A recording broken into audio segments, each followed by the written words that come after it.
오늘 말씀은요, 야곱의 이야기 가운데 마지막 부분이에요. 그런데 이것은요, 여러 가지 면에서 바로 그 야곱이라는 언약을 받은 하나님의 사람, 이 신앙의 사람의 그 인생 전체에 대한 조망이다라고 볼 수가 있는 그런 이야기입니다. 왜냐하면요, 이 이야기는 어떻게 시작되냐면 야곱이 이제 언약의 땅으로 돌아와서 베델에서 하나님의 은혜를 체험하고, 그리고 다시 한번 하나님께 언약을 확인받는 바로 그 이야기로부터 시작되기 때문에 그런 것이죠. 우리 10절부터 12절 말씀을 함께 읽겠습니다. 10절 12절 같이 읽습니다. 하나님이 그에게 이르시되 내 이름이 야곱이지만은 내 이름을 다시는 야곱이라 부르지 않겠고 이스라엘이 내 이름이 되리라 하시고, 그가 그의 이름을 이스라엘이라 부르시고, 하나님이 그에게 이르시되 나는 전능한 하나님이라 생육하며 번성하라 한 백성과 백성들의 총회가 내게서 나오고 왕들이 내 허리에서 나오리라. 내가 아브라함과 이삭에게 준 땅을 내게 주고 내가 내 후손에게도 그 땅을 주리라 하시고. 지금까지가 준비 과정이었다고 한다면 이제 뭐예요? 본격적으로 언약의 사람의 이제 약속의 땅에서 그 삶을 살아가는, 즉 신앙인으로서 그 인생이 본격적으로 시작되는 바로 그런 순간이 이 순간인 거죠. 그렇기 때문에 이제 그 다음에 이어지는 이야기는 뭐냐? 신앙인 야곱이 이 땅에서 살아가는 이야기, 바로 그겁니다. 신앙인 야곱이 이 땅에서 살아가는 이야기. 자, 그런데 성경을 보면요, 그 다음에 나오는 그 내용이 우리의 기대와 우리의 생각하고는 좀 달라요. 우리는 보통 이렇게 하나님께 언약을 다시 받고 확인받고 정말 그렇게 진정한 신앙인으로 살아가게 되면요, 그 다음에 뭐가 나와야 한다고 생각합니까? 꽃길이 펼쳐져야 한다고 생각하죠. 그렇지 않습니까? 정말 그 삶이 정말 이제 여러 가지 면에서 은혜 가운데 있어서 꽃길만 걸을 것이다 라고 생각하고 기대를 하는데, 그런데 성경을 보니까 아니요, 하나님의 사람 야곱이 언약을 다시 확인받고 그리고 신앙인으로 본격적으로 그 약속의 땅을 살아가고 있는 그 모습을 이야기하는데, 거기에 두 가지 이야기를 해주고 있는데 이어서 그게 우리 생각하고 너무 다르죠. 우리가 생각하고 기대하는 거하고 너무 다르다 보니까 당황스러울 정도로 그런 이야기가 나오고 있습니다. 꽃길이 아닙니다. 아니, 꽃길 정도가 아니라, 꽃길이 아닌 정도가 아니라 어떤 얘기냐면요, 인생을 살아가는 사람들이 이 땅에서 겪을 수 있는 가장 힘들고 어려운 것, 바로 그 이야기를 하고 있어요. 우리가 인생을 살아가면서 겪을 수 있는 가장 고통스러운 것, 바로 그 두 가지를 성경은 이야기하고 있으니까요. 그 중에 첫 번째가 뭐냐? 바로 상실이라고 하는 겁니다. 상실. 성경이 말해주고 있는 언약의 사람 신앙인 야곱의 그 인생 가운데 일어난 그 두 이야기 중에 첫 번째가 뭐냐? 라헬이, 야곱의 아내 라헬이 해산하다가 죽은 것입니다. 그 이야기예요. 야곱의 아내 라헬이 해산하다가 죽은 이야기. 그것도요, 그녀가 그렇게 원했던 또 한 아들을 낳고는요, 그런데 그 아들을 안아보지도 못하고 죽어가는 그런 이야기. 이때 야곱의 마음이 어땠을까요? 우리가 종종 표현하는 그대로 그야말로 세상이 무너지는 것 같지 않았겠습니까? 삶의 모든 것을 다 잃은 것 같지 않았겠느냐, 그 말이에요. 여러분, 상실감이라고 하는 것은요, 인생이 겪는 고통 가운데 가장 아프고 힘든 것 가운데 하나입니다. 특히 이렇게 이 사랑하는 사람을 맥없이 먼저 보내야 했을 때, 그래서 다시는 만날 수 없고 다시는 함께 할 수 없는 정말 그런 상황이 되었을 때, 그 뻥 뚫려버린 그 마음과 그 무너진 마음은요, 답이 없어요. 답이 없어요. 성경은 참 잔인하게도 바로 그 이야기를 해주고 있습니다.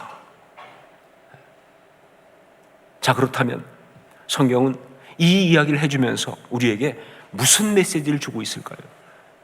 성경은 이 이야기를 하면서 우리한테 어떤 메시지를 주고 있습니까? 성경이 이 이야기를 하면서 우리에게 가장 먼저 주고 있는 그 메시지는 바로 뭐냐면요, 모든 인생은 이 상실이라는 고통에서 벗어날 수 없다라는 그 메시지입니다. 모든 인생은 이 상실이라고 하는 고통에서 벗어날 수 없다 하는 이 사실. 이 땅을 살아가는 인생 가운데서 이 상실이라고 하는 고통에서 자유로울 사람은 아무도 없다는 거예요. 살아있는 한 반드시 이 상실의 고통을 당할 수밖에 없는 것, 그게 인생이라는 겁니다. 그 얘기하고 있는 거예요. 이제 좀 나이가 들다 보니까 제 아내와 종종 우리의 노년에 대한 이야기를 많이 합니다. 특별히 지난번에 그 산티아고 순례길을 함께 걸으면서는요, 이 순례길이니까 그게 인생길이잖아요. 그래서 이제 우리의 그 삶의 길에 대해서, 인생에 대해서 많은 이야기를 했습니다. 그런데 그런 이야기를 하는 가운데 한 번은 두 사람 가운데 한 사람이 먼저 세상을 떠났을 때 그 이야기를 하게 됐는데요, 일부러 정말 그 좀 객적은 소리로 했어요. 심각하게 안 했어요. 왜냐하면 너무 힘드니까. 그냥 아주 우스운 이야기 하는 것처럼 그렇게 말하는데도 너무 심각했어요. 느껴지니까. 두 사람 중에 한 사람이 떠나고 한 사람이 뒤에 남았을 때 그 고통, 그 상실의 고통이 막 느껴지니까 그냥 장난처럼 얘기해도 너무 심각한 거예요. 그래서 정말 제가 한 가지 아이디어를 냈습니다. 그래서 제 아내한테 제가 뭐라고 그랬냐면, 우리가 한날 한시에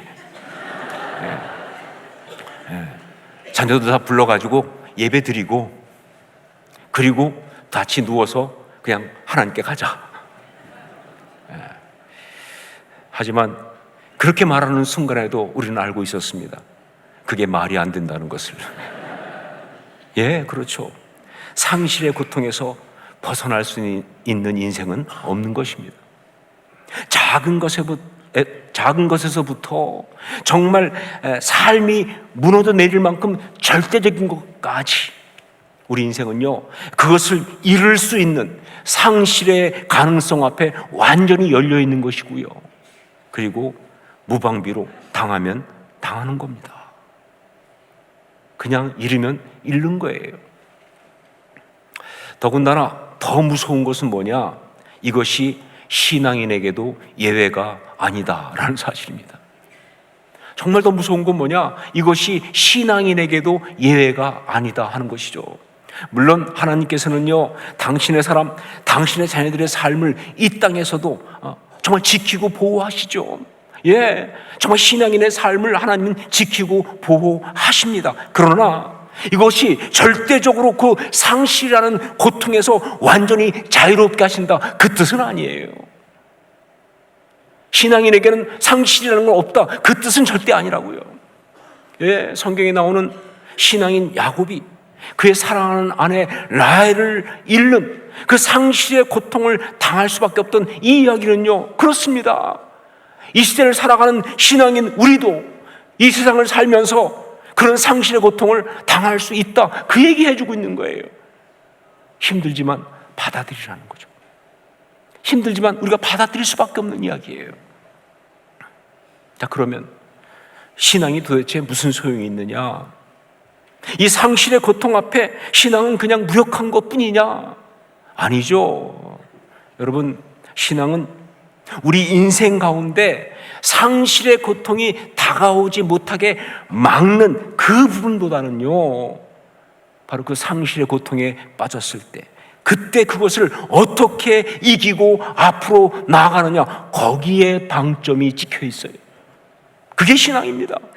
예, 신앙은요, 우리가 살아가면서 상실의 고통이 우리에게 다가오는 것을 막는 그 부분보다는요, 그 상실의 고통에 빠졌을 때 그때 그것을 어떻게 이기고 앞으로 나가느냐, 바로 그것을 강조하는 것이, 거기에 방점이 찍힌 것이, 그게 신앙이라고요. 우리 18절 말씀 함께 읽겠습니다. 18절 같이 읽습니다. 그가 죽게 되어 그의 혼이 떠나려 할 때에 아들의 이름을 베논이라 불렀으나 그의 아버지는 그를 베냐민이라 불렀더라. 그렇습니다. 모든 인생은 그 상실 앞에서 베논이 나의 슬픔의 아들이에요. 베논이 나의 슬픔의 아들이라고 그렇게 할 수밖에 없어요. 이것이 바로 인생이 겪는 이 상실이라는 고통의 실체니까. 잃어버린 것입니다. 버림받은 것입니다. 다 끝난 거예요. 그러니까 베논이라고 말할 수밖에 없어요. 자, 그런데 말씀해 보니까 여기에서 야곱은 베논이라고 하지 않습니다. 야곱은 뭐라고 그랬어요? 베냐민, 즉 오른손의 아들이라고 그렇게 부릅니다. 이게 신앙이에요. 이게 신앙이에요. 베논이라고 할 수밖에 없는 그런 상황인데, 그런데 거기서 베냐민이라고, 오른손의 아들이라고 부르는 이게 바로 신앙이다. 그 상실의 고통 앞에서 마음이 무너지고 그 슬픔을 그대로 인정할 수밖에 없는 상황이지만, 라헬만 그렇게 했어요. 야곱은 더 무너지죠. 그러나 그 상황 속에서 오른손, 뭘 말합니까? 역사하심을 말하잖아요. 역사하심을 선포하는 거예요. 이거는요, 기대하고 하는 것이 아닙니다. 기대할 수 없는 것이 상실이니까 그냥 선포하는 거예요. 그 상실을 거부하면서 그냥 그 상실의 상황을 뚫고 그냥 나가는 겁니다. 이게 신앙의 삶이에요. 이렇게 살아가는 것이. 제가 미국에서 목회할 때 한 여자 집사님이 계셨는데, 이분은 찬양을 참 좋아하시고요, 그리고 정말 잘하시는 분이었어요. 그래서 이분은 전공한 사람은 아니지만 청년 때부터 성가대를 쓰셔서 정말 열심히 성가대에서 찬양하고 섬기신 그런 분이에요. 이것이 그분의 가장 큰 삶의 기쁨이고, 그리고 소명과도 같은 그런 거였습니다. 자, 그래서 이분은 미국에 이제 이민을 와서 남편하고 같이 결혼하고 미국에 이민 왔는데, 이민 생활이 쉽지는 않죠. 여러 가지 힘들죠. 하지만 매주일 성가대를 빠지질 않았어요. 아무리 힘들어도 성가대에 와서 정말 하나님께 찬양을 올려드렸고요. 그러면서 그것이 이 집사님의 삶의 의미였고, 그리고 그가 힘을 얻는 그런 힘이었다 하는 것이죠. 그래서 그 집사님이 성가대에서 찬양하는 모습은요, 그건 완전히 달라요. 그냥 보는 사람들이 은혜를 받습니다. 성가대 아셔야 합니다. 달라요. 그냥 그 모습 자체가 은혜가 돼요. 가장 거기에 큰 은혜를 받은 사람이 담임 목사인 저였어요. 볼 때마다 너무 은혜가 되는 거예요. 자, 그런데 어느 날 그분에게 정말 큰 어려움이 닥쳤습니다. 그 집사님의 남편께서 불의의 사고로 돌아가신 거예요. 참 열심히 성실하게 사시던 분인데, 아내인 그 집사님이 너무 사랑하고 존경하고 의지하던 그런 남편인데, 그런데 너무 어이없이 안타깝게 그렇게 세상을 떠나셨습니다. 그래서 장례를 집례하면서 너무 힘들었습니다. 무엇보다 그 집사님의 그 상실의 고통을 알기 때문에 뭐라고 설교해야 될지 알 수가 없었어요. 뭐라고 설교하지? 자꾸 그냥 떠오르는 거는 말씀에 있는 라헬이 위로받기를 거절하였다, 이것만 자꾸 떠오르니까 내가 무슨 말로 위로하겠어요, 그걸요? 정말 막막한 그런 순간이었죠. 그렇게 장례를 집례했어요. 그런데 그 다음 주일에 저는 정말 충격 같은 은혜를 받았습니다. 왜냐하면 그 집사님이 성가대에 쓰셨기 때문에 그래요. 그 주간에 남편의 장례를 치렀는데 그 주일 성가대에 여느 때처럼 똑같이 서신 거예요. 그때 우리는, 그 예배드리던 사람들은 다 알았어요. 그게 무슨 뜻인지, 그게 무슨 고백인지. 그래서 정말 성가대에 서서 눈물 흘리며 찬양하는 그 집사님을 보면서 우리 모두가 다 목이 함께 메었어요. 야곱이 보여준 신앙인으로 살아간다는 것이 바로 이런 겁니다.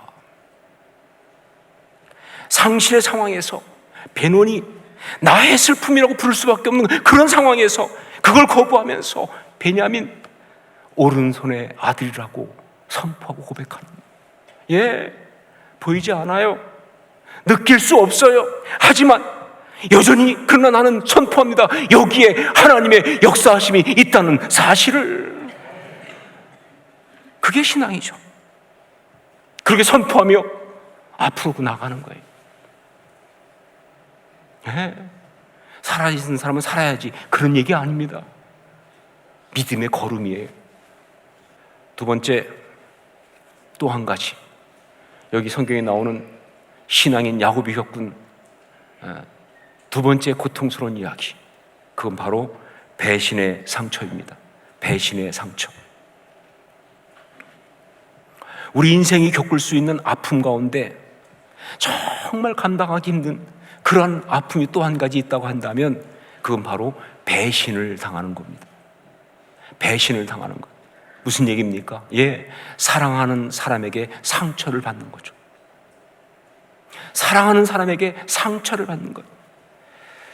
오늘 말씀의 성경은요, 정말 또 잔인하게도 이 이야기를 이어서 하고 있습니다.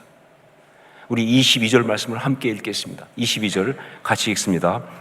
이스라엘이 그 땅에 거주할 때에 루벤이 가서 그 아버지의 첩 빌하와 동침하매 이스라엘이 이를 들었더라. 야곱의 아들은 12이라. 야곱의 큰아들인 루벤이 그의 서모, 즉 아버지의 첩인 빌하와 동침을 한 거예요. 이게 무슨 이야기인지, 어떻게 된 것인지 그 자세한 내용에 대해서는 여러 가지 말들이 있어요. 하지만 어떻게 말해도 두 가지는 분명하죠. 하나는 뭐냐? 큰아들 루벤이 아버지 야곱을 배신하는 그런 짓을 했다는 것. 어떻게 설명해도 이것은요, 큰아들 루벤이 아버지 야곱을 배신하는 그런 짓을 했다는 것, 이거 분명한 거예요. 그리고 또 하나는 그로 인해서 야곱이 죽을 때까지 용서하지 못하는 그런 상처를 받았고 그런 고통 가운데 있다는 것, 그런 고통을 당했다는 것, 이것도 분명한 겁니다. 이걸 확실하게 보여주는 것이 야곱이 죽기 전에 마지막으로 아들들에게 예언하고 축복할 때, 그때 루벤에게 한 예언의 내용을 보면 알 수가 있죠. 창세기 49장 3절로 4절. 루벤아, 너는 내 장자요 내 능력이요 내 기력의 시작이라. 우유풍이 월등하고 권능이 탁월하다마는 물의 끓음 같았은즉 너는 탁월하지 못하리니 내가 아버지의 침상에 올라 더럽혔음이로다. 그가 내 침상에 올랐었도다. 평생을 가슴에 품고 있다가 죽음을 앞두고 뱉어낸 그런 이야기입니다. 네, 느껴지시지 않습니까? 야곱의 고통이 어떠했는지, 얼마나 아팠는지 그대로 알 수 있지 않습니까? 그 배신이 얼마나 그를 아프게 했는지. 자, 그런데 오늘 말씀을 보면요, 그런 상처, 그런 고통을 받으면서도 야곱은요 아무것도 하지 않는다 하는 걸 볼 수가 있어요. 예, 성경에 보니까 루벤이 가서 그 아버지의 첩 빌하와 동침하매 이스라엘이 이를 들었더라. 그리고 아무것도 안 나와요. 못 들은 게 아니라 들었어요. 그런데 아무것도 안 합니다. 어떤 행동도 하지 않아요. 왜 그랬을까요? 마지막에 죽기 전에 저주하듯이 토해낼 만큼 그렇게 상처받았고 그렇게 고통당한 것이 분명한데, 예, 용서하지 못하고 있는 게 분명한데 왜 그는요 아무런 행동도 하지 않았을까요? 그 이유를 성경은 이렇게 우리에게 알려주고 있습니다. 22절을 다시 한번 함께 읽겠습니다. 22절 같이 읽습니다. 이스라엘이 그 땅에 거주할 때에 루벤이 가서 그 아버지의 첩 빌하와 동침하매 이스라엘이 이를 들었더라. 야곱의 아들은 12이라. 마지막에 덧붙인 이 한마디, 야곱의 아들은 12이라, 바로 이겁니다. 야곱이 그 배신의 상처에 그렇게 아파하면서도 그걸 가슴에 품은 채 아무것도 하지 않은 이유가 바로 여기에 있어요. 뭐예요? 야곱의 아들은 12이라. 뭡니까? 가족이니까. 가족이니까. 예, 아무리 힘들고 아파도 가족을 파괴할 수는 없으니까.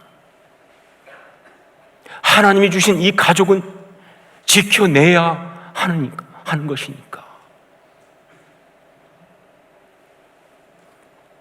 바로 이것이 또한 신앙인이 살아가는 모습인 것입니다. 예, 성경에 나오는 참된 신앙인들을 보면요, 다 이렇게 살았어요. 예, 어떤 경우든 참된 신앙인들은 다 이렇게 살았던 것이죠. 자, 다윗을 보십시오. 그는 아들 압살롬에게 배신당해가지고 쫓겨서 도망칠 때에, 그때 그 도망치는데 그때 베냐민 사람 사울의 친족인 시므이라는 사람이 나타나가지고 정말 엄청난 조롱과 저주의 말을 퍼붓어요. 아들한테 배신당해서 쫓겨가는 입장이기 때문에 그때 그 다윗의 마음이 너무 무너져 있기 때문에 그 말 한마디 한마디가 정말 감당 못할 비수 같은 상처가 된 것이죠. 그런데 그런 시므이를 다윗은 마주 공격하지 않았습니다. 심지어 다시 이제 압살롬을 이기고 예루살렘으로 돌아올 때, 왕이 되어 다시 돌아올 때, 그때도 말이죠, 그 시므이에게 복수하지 않았습니다. 이유는 뭐냐? 예, 이스라엘 나라가 분열되지 않도록. 예, 베냐민 지파잖아요. 사울의 친족이잖아요. 그러니까 정말 그를 향해서 어떤 거라도 하면요, 지파들이 깨진다고, 나라가 분열되는 거예요. 이 이스라엘 나라, 이것을 지키는 것이 자기 사명인 것이죠. 하나님이 그에게 뭘 줬습니까? 너는 이스라엘의 왕이 되어라. 하나님 주신 그 사명 지키려고 이스라엘 나라가 분열되지 않도록, 정말 너무 아프고 너무 용서가 되지 않아서 마지막에 죽으면서 솔로몬에게 유언을 했지 않습니까? 시므이를 반드시 처단하라고. 그렇게 아픈 상처지만 그걸 가슴에 품고 버틴 거예요. 그걸 가슴에 품고 견딘 거예요.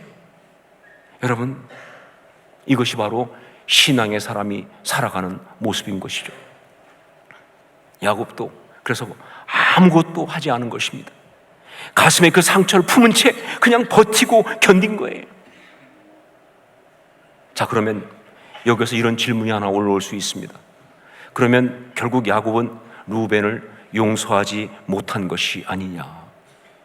아니요, 저는 용서했다고 봅니다.